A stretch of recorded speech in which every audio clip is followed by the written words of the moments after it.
Nos élèves ont certainement besoin, évidemment, dans le domaine des savoirs fondamentaux, de la maîtrise du français et en particulier de l'écriture, de s'exercer et d'être au contact de gens qui écrivent pour qu'ils se sentent en capacité à leur tour d'écrire. Donc c'est vraiment une très bonne idée.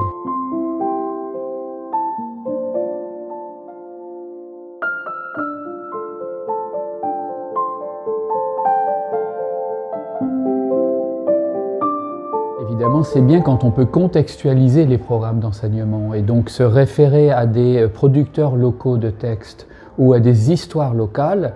C'est naturellement vraiment à recommander parce que ça facilite, à mon avis, l'accès à l'écriture et à la lecture de nos populations. Et comme je le dis depuis que je suis arrivé, à travers cette convention sert à entériner déjà un certain nombre de choses qui existent, mais on formalise les choses et on va aller plus loin. Et en particulier, ce que j'espère beaucoup, moi, à travers cette convention, c'est de pouvoir pousser la culture dans les zones infra-territoriales, disons, un peu éloignées et donc déshéritées. Et donc, en déplaçant des auteurs, en propulsant des textes dans ces endroits-là, c'est faire accéder les zones les plus reculées, je dirais, à la culture aussi.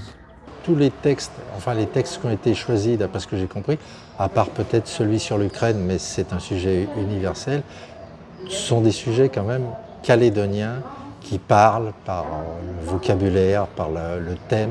Et donc, évidemment, ça c'est bien pour tout, même pour l'audiovisuel. Enfin, comme je suis aussi investi dans l'audiovisuel, ce qui touche à la Calédonie, ça leur parle.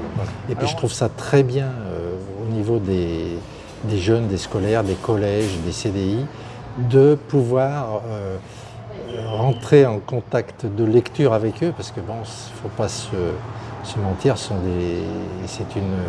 on va dire une niche qui lit assez peu, mais tous ces textes assez courts ne nécessitent pas un gros investissement. Et ici, pareil, si on peut en accrocher quelques-uns, d'ailleurs toutes les interventions qu'on fait de temps en temps avec l'AENC en milieu scolaire, on a toujours des retombées, des gens qui sont happés par ça, et donc je trouve ça une très bonne initiative qui va, d'après ce que j'ai compris après l'entrevue avec le vice-recteur, se pérenniser.